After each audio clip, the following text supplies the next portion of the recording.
What if a door suddenly appeared in a hallway you've walked down hundreds of times? And I don't mean a hidden door or a locked door you just never noticed. I mean a door that literally shouldn't exist. One that completely shatters the fundamental rules of reality and hides something utterly impossible on the other side. Welcome back to The Explainer. Today we're unpacking a genuinely chilling architectural impossibility documented at Blackwood Preparatory Academy in Louisville, Kentucky. We're looking at a case where official school records, police evidence, and some downright terrifying eyewitness accounts all collide to create an absolute nightmare. So let's just dive right into the facts of what is now known as the Room 33 Anomaly. Part 1. The Impossible Door at Blackwood Preparatory Academy. Okay, so first, we really need to ground ourselves in the architecture here. Blackwood was originally constructed way back in 1923 as a private boarding school for boys. It's this heavy, severe Gothic revival building. You know the type. Arched windows, dark wood paneling, and those creepy stone gargoyles that almost seem to be watching you from the roof. Over the decades, they added onto the school 3 separate times. They built new wings, rerouted stairwells, and literally stitched together these dark, drafty corridors. The end result? It's a massive patchwork structure that honestly feels way less like a planned building and more like a living, breathing organism that just kind of grew on its own. It's exactly the kind of old building that holds dark memories in its walls, the kind of place where the temperature drops for absolutely no reason, and shadows stretch just a little too long. Fast forward to September 2023. The school had exactly 847 students, and one of them was a 17-year-old named Noah Pritchard. Now, Noah actually had a genuine passion for architectural history. For 3 whole years, he spent his free periods just wandering around the less traveled, echoing corridors of Blackwood's crazy layered layout. He knew this building perfectly. I mean, he knew every dead end, every forgotten storage closet, the whole shebang. But during the first week of September, while he was walking down the 4th floor corridor of the original North Wing, he stopped cold. The silence in the hallway just suddenly felt incredibly heavy. Right there, nestled between room 32, which was just a drama storage closet, and room 34, an unused seminar room, there was a dark, heavy wooden door. The tarnished brass plate on that door read 33. Now, no one knew this was wrong. He felt this sudden, completely inexplicable chill go down his spine. He immediately pulled out his phone. See, he actually kept a personal, highly detailed inventory of the building's rooms on there. He scrolled down to the 4th floor, North Wing. Room 32, room 34. There was absolutely no room 33. Noah reached out, his hand shaking just a little bit, and tried the heavy brass handle, locked tight. He figured, okay, it's probably just a mislabeled utility closet, right? Maybe some weird relic from one of the renovations. And he believed that completely logical explanation for exactly 4 days. Part 2. A Buried History. The 2009 Discovery. So Noah's curiosity just wouldn't let this go. It gnawed at him. Eventually, it led him to the school's veteran secretary, Mrs. Barbara Fenn. When he just casually asked her about room 33, he said the blood literally drained from her face. Her reaction was not normal. She very carefully, almost mechanically, told him the room had been sealed due to structural concerns a very long time ago. But Noah went home and did some midnight digging. And what he found was an incredibly eerie timeline. The building goes up in 1923. And then there's this massive, terrifying gap in the school's official history. Just a complete blackout of information until Noah stumbles upon a single obscure mention in a 2009 Courier Journal article about a massive cover-up back in 1962. He uncovered this one terrifying detail from that 2009 article. It read, quote, "A then faculty member was found to have been occupying a room on the 4th floor for an extended and undisclosed period without the administration's knowledge." Think about that. A teacher had been secretly living in that sealed, windowless room. There were no public records. No names were ever released. Absolutely no explanation of how or why. The school just buried it completely, basically acting as if the room and the man inside it had never even existed. Part 3. Light Through the Keyhole, Friday afternoon. Armed with this really disturbing history, Noah and his 3 closest friends, Simone, Carter, and Destiny, decided to return to that empty, quiet 4th floor corridor on a Friday afternoon. Dust motes are dancing in the dim light. The door is still there, still locked. So Carter does what anyone investigating an old Gothic mystery might do. He steps forward, crouches down, and presses his face right up against the cold wood to look through this large, old-fashioned 1923 keyhole. He looks in for maybe 5 seconds, in just absolute silence. And then he slowly backs away. His face is completely pale, and he's just staring in sheer disbelief. Carter saw light. And I'm not talking about daylight or the sterile white beam of a flashlight. He saw a warm yellow light. Noah stepped up, his heart practically hammering against his ribs, and looked through the keyhole himself to confirm the impossible. Inside, he saw original 1923 stone walls, a worn, deeply scratched wooden floor, and sitting right there in the corner, casting this warm glow, an old-fashioned floor lamp. The lamp was on. It was illuminated, burning steadily in the dark. I want you to really think about this for a second. This room had officially been sealed off from the rest of the world behind a solid wall since 1962, decades before these teenagers were even born. So how and why was a lamp burning inside?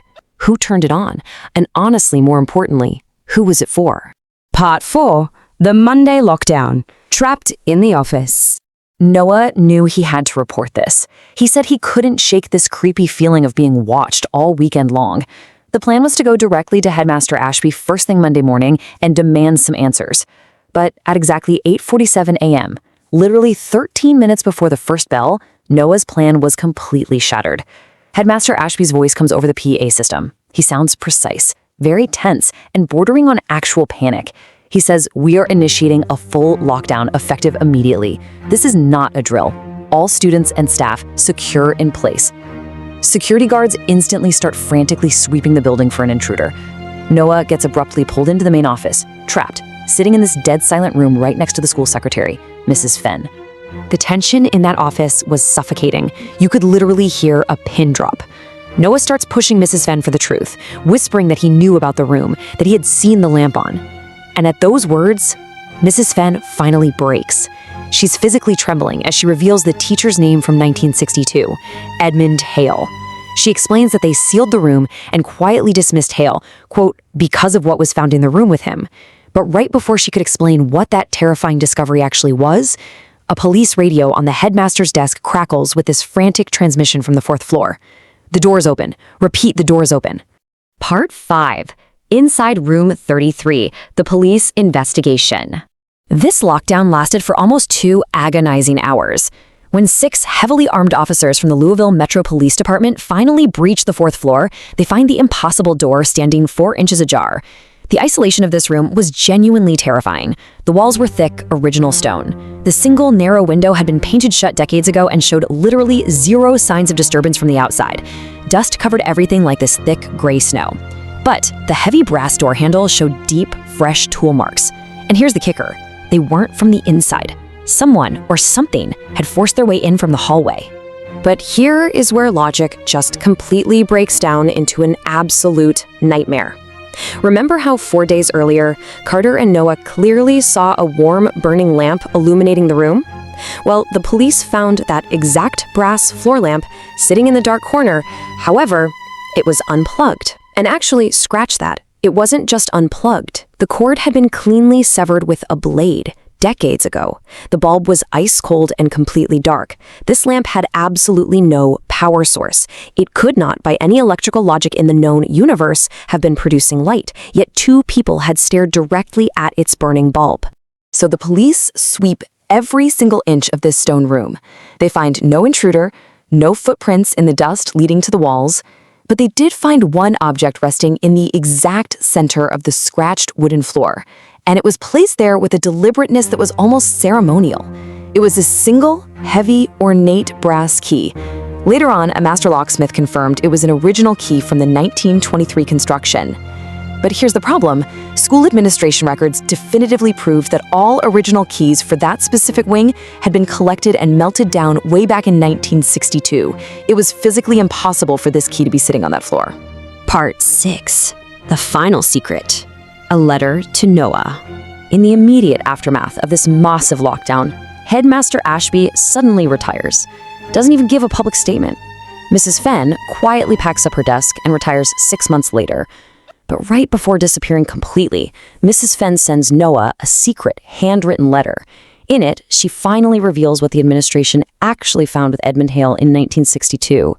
It was a massive, obsessive collection of his personal records, journals going back years. And these records revealed a terrifying truth. Quote, "The records showed that Edmund Hale had not been alone in that room. He had never been alone in that room." Turns out the administration had tried to bury whatever entity Hale had been living with, essentially trapping it behind plaster and brick. Mrs. Fenn's letter closed with this incredibly haunting realization. She wrote, "There are things in old buildings that administration can seal and bury and officially deny, but sealing a door has never once, in the history of the world, made something stop existing. Please be careful." Let that sink in. The entity hadn't died. It had survived, locked in the suffocating dark, untouched and just waiting for over 60 years. So, what is the official status today? Well, the school abruptly brought in a private contractor to permanently seal room 33 behind a heavy, reinforced steel security door. The contractor finished the job in complete silence, submitted his invoice, and never contacted the school again. That impossible 1923 brass key, it remains locked away in the dark at the Louisville Metro PD Evidence Storage Facility under Case 23-LM-4471, and the police case officially remains chillingly open. As for Noah Pritchard, he's actually studying architectural history at the University of Kentucky now, hundreds of miles away. He has never stepped foot inside Blackwood Preparatory Academy again, but he carries this paralyzing realization with him every single day. You see, when he crouched down, looked through that 1923 keyhole, and saw a severed lamp burning with a warm yellow light, he didn't just feel fear. He felt the unmistakable, dreadful certainty that whatever was on the other side of that door had been waiting specifically for him. It had heard him coming, long before he ever arrived. So, I have to ask, will you ever look at a locked door the same way again? When an old building holds its breath for 60 years, what exactly is it waiting to exhale? If you survived this explainer and want us to dive into more impossible mysteries, make sure to like and subscribe to the channel right now. Picture this. You're sitting in the pitch dark during a middle school lockdown. The heavy wooden door is locked tight, the lights are totally off, you and your classmates are dead silent, literally holding your breath. But the stranger's sitting at the teacher's desk, the man who just locked you all inside. He just smiles, folds his hands in his lap, and whispers, "Is everyone comfortable?" Welcome to this explainer. Today we're breaking down the absolutely chilling true events of a random Tuesday morning at Westfield Middle School. We're going to piece together a terrifying puzzle of exactly what happens when the threat isn't just roaming outside the classroom, it's locked inside with you. Let's start with Section 1, the deceptive calm. The timeline kicks off at exactly 8:15 a.m. in room 114.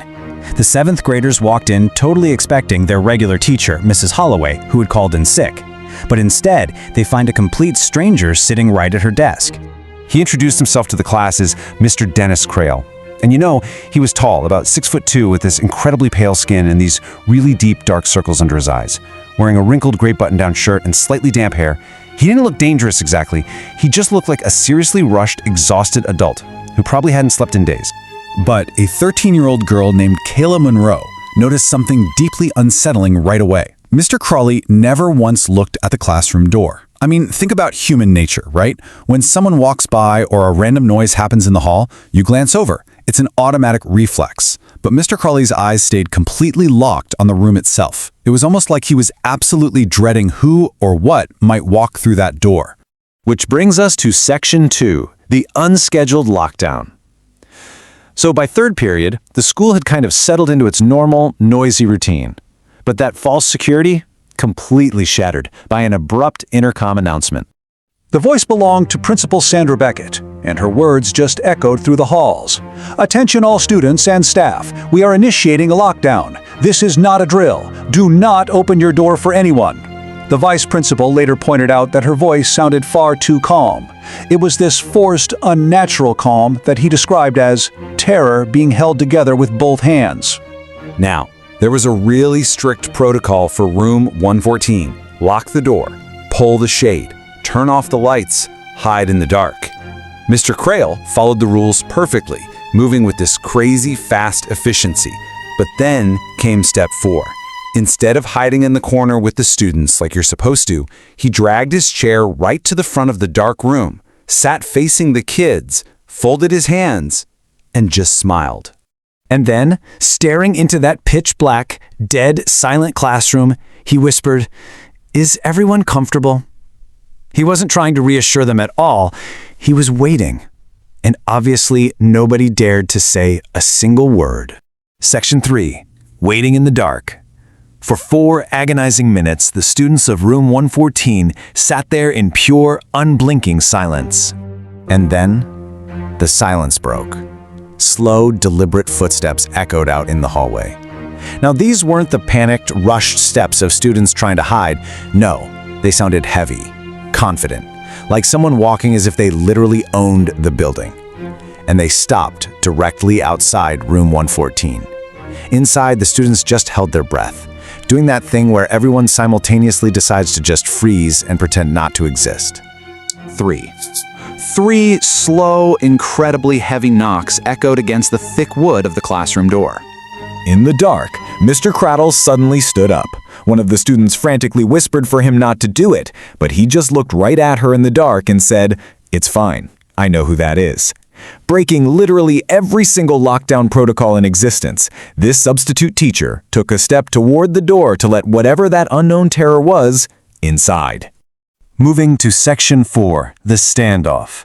This is the exact moment the true horror of the situation crystallizes for these kids. They are locked in a room, and the one adult in charge is actively trying to compromise their safety. Out of nowhere, this usually quiet boy named Jordan Hess just snapped. "Sit down," he shouted. Jordan stood up, grabbed a heavy desk chair, and held it in front of him like a shield, physically barricading the teacher from reaching the door handle. And immediately, 2 other 13-year-old boys stood up to join him, creating this human wall. Mr. Crail froze at the sight of the boys. And right then, 4 much harder knocks hit the door. Whatever was out there was losing patience.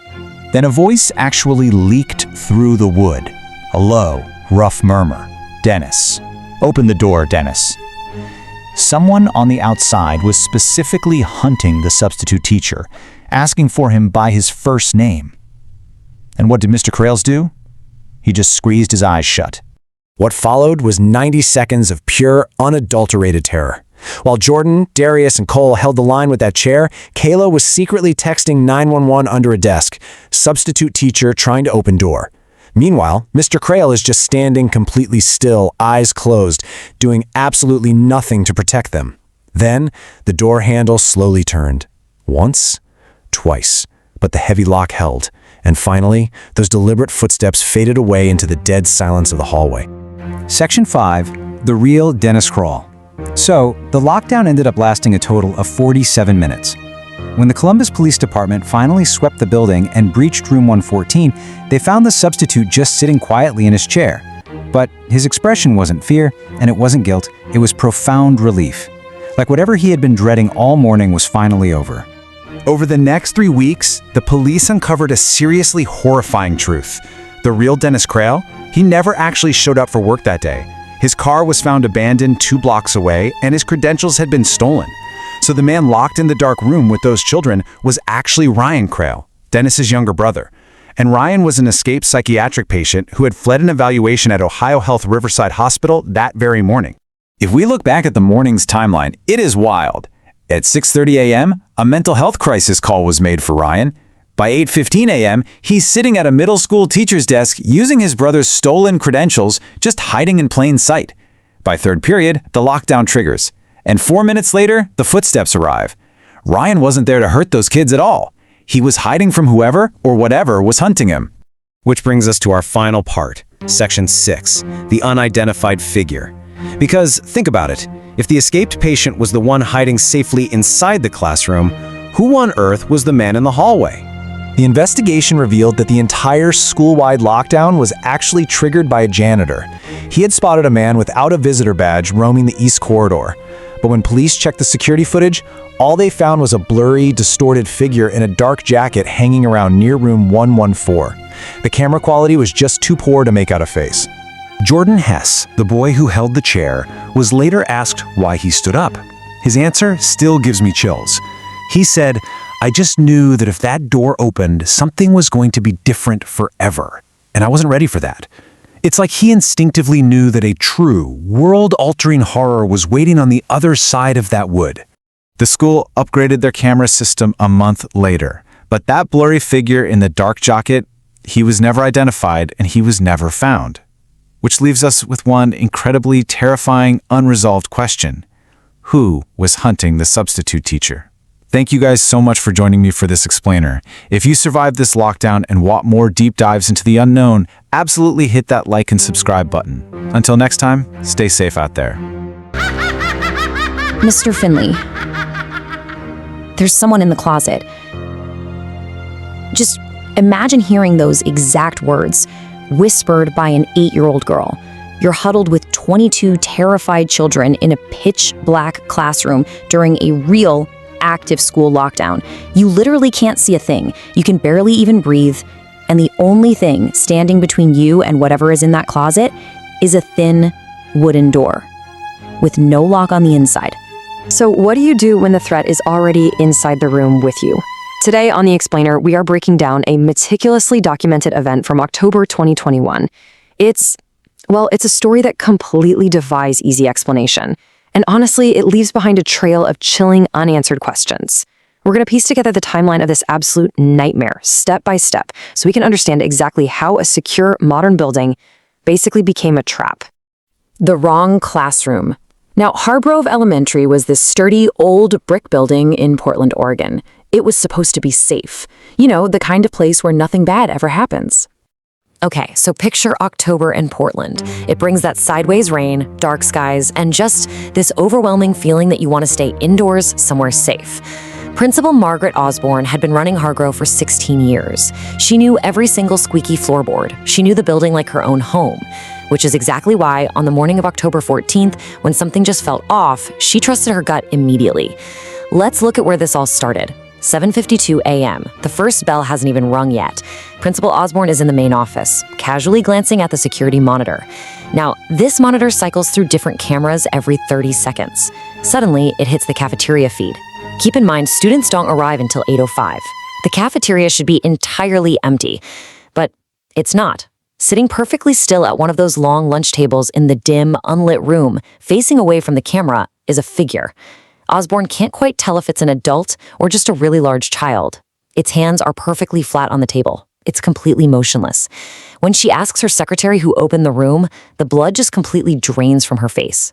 The cafeteria manager called in sick. Literally nobody is supposed to be in there. This situation shifted from strange to deeply unsettling in a matter of minutes. Osborne calmly radios the school resource officer, Brian Calloway, just asking him to do a casual walkthrough. She's watching the monitor. The figure still hasn't moved a muscle. 2 minutes pass, then 3. Finally, Calloway's radio crackles and his voice. It sounds different. "Cafeteria is empty," he says. Osborne looks at the monitor right as the feed cycles back. The table is indeed completely empty. She asks if he saw anyone leave. Calloway pauses, just for a beat too long before saying no. He tries to blame the flickering old lights, brushing it off as a shadow, but neither Osborne nor her secretary say a word. They both know exactly what they saw. Let's shift gears and move over to room 9 to see how this builds. It's now 8 a.m. The building is filling up with the normal, happy chaos of a Tuesday morning.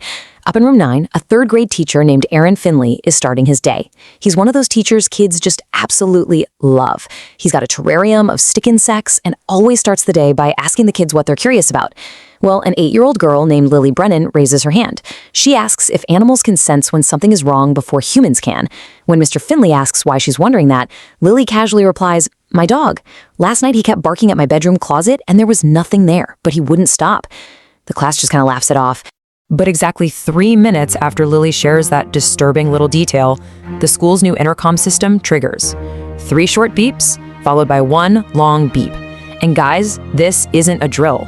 Hargrove staff are explicitly trained to know that this specific, chilling sequence of tones means one thing and one thing only: full lockdown. There is an active, uncontained threat inside the school building. Just like that, the reality of a normal Tuesday morning simply shatters. Mr. Finley immediately snaps into survival mode. He locks the door, he kills the lights, he pulls the heavy curtain over the hallway window. He quickly guides 22 third graders into the pitch black corner of the room, wedged tightly between a bookshelf and the exterior wall. This is their designated safe zone. He sits on the floor, his students press tightly around him. Stay quiet, stay down, stay together. The class murmurs in the dark. It's like a practice chant, almost like a prayer. And then the room goes dead silent. And this brings us right back to our terrifying opening moment. 4 agonizing minutes into the silent darkness of the lockdown, Lily Brennan tugs on Mr. Finley's sleeve. "Mr. Finley," she whispers, "there's someone in the closet." Now, to really grasp the terror of this exact moment, you have to understand the layout of room 9. There's a supply closet in the back corner, normally used for paper and the emergency go bag. Most importantly, it has absolutely no lock on the inside. Finley asks Lily why she thinks someone is in there. Her response? "I saw the handle move, just a little, like someone was checking if it was locked." Finley stares blindly across the dark room at the faint outline of the closet door. He doesn't see the handle move himself, but he completely believes her. Why? Because she isn't panicking. She is calmly reporting a fact. And he suddenly remembers what she literally just said about her dog. Finley slowly shifts his body, placing himself directly between his kids in that closet. He pulls out his phone, carefully hiding the screen glow against his leg, and texts the main office emergency thread. His message is stark and frankly terrifying. "Supply closet in room 9. Possible person inside. Do not send anyone up alone." Meanwhile, down in the main office, absolute sheer panic is unfolding. Principal Osborne reads Finley's text and her blood runs ice cold. See, she knows exactly why the lockdown was called in the first place. Officer Calloway initiated it 8 minutes ago because he saw a staff-only stairwell door closing on the 2nd floor from the inside, with 0 staff supposed to be up there. Room 9 is on the 2nd floor. Osborne realizes with absolute horror that the intruder didn't just bypass the sweep. They are already trapped inside a dark room with 22 children. Osborne frantically radios Calloway, who is doing a floor-by-floor sweep with the Portland police. The response comes back crackling over the radio. "Tell him not to engage. We're 40 seconds out." 40 seconds. I really want you to just put yourself in Mr. Finley's shoes for those 40 seconds, staring at a dark closet door, knowing something is inside, listening to the silence of 22 terrified children breathing right behind you, just waiting for that door handle to turn. Osborne watches the clock tick down. 30 seconds. 40. 50. Finally, Osborne hears the frantic sound of running footsteps on the 2nd floor. Then silence. Then just heavy radio static. Calloway's voice finally breaks through. "Room 9 closet is clear. Repeat, closet is clear." Osborne violently exhales. But then, Calloway drops a detail that freezes her right back up. But the emergency go bag has been moved. It was on the top shelf. It's on the floor now. Zippers open. Whatever was hiding in that closet with Mr. Finley and his students had been rooting through their emergency supplies in the pitch black. The official all clear comes 17 minutes later. The police literally tear the school apart. They search the boiler room, the roof hatch, all the crawl spaces. They find absolutely no one. But they do find a pattern of evidence that proves someone was moving like an absolute ghost through Hargrove Elementary. Check this out. At 7:49 a.m., the rear cafeteria door was swiped open using the key card of Mrs. Garfield. That's the cafeteria manager who is sick at home, and whose card was sitting right on her kitchen counter. Up in room 9, that heavy go bag was ripped open and a handheld emergency radio had been stolen. And up on the 3rd floor, a bathroom window. Literally the only window in the building that could be unlatched from the inside without a tool. It was found, swung wide open. The pieces just don't fit together into anything that makes logical sense. But somehow, it actually gets worse. The following week, Lily Brennan's parents sit down in Principal Osborne's office. Her father, looking incredibly serious, delivers a twist that Osborne would never, ever forget. He explains that the night before the lockdown, Lily had a bad dream. He told the principal, she dreamed that someone was in her classroom who wasn't supposed to be there, and nobody could see them. They had told their 8-year-old daughter it was just a nightmare. But we know it wasn't. So, what happens after a nightmare like this? Well, Mr. Finley took 3 personal days, and when he finally returned to room 9, he just couldn't look at that closet the same way. He permanently moved the class's safe zone to the complete opposite side of the room. He also demanded an interior lock be installed on that supply closet door, a request the school approved and completed in record time, by the way. But, these physical changes couldn't erase the psychological toll. That stolen radio was never found. The person who used the sick employee's keycard was never identified. And that motionless figure sitting in the dim cafeteria at 7:52 a.m., that remains a complete and total mystery. But the most unsettling piece of evidence, the one detail that proves this wasn't just some crazy series of coincidences, actually happened far away from the school grounds. It happened in Lily Brennan's home. Every single night for the next 4 months, without fail, Lily Brennan's dog sat in her bedroom and violently barked at her closet door until she finally fell asleep. Which leaves us with one final, deeply uncomfortable thought to examine. When you turn off the lights tonight, is there something in your closet right now? If you want us to keep breaking down the most terrifying, unexplained events out there, make sure to like this explainer and subscribe for more unexplained horror. Stay safe out there, and we'll see you in the next one.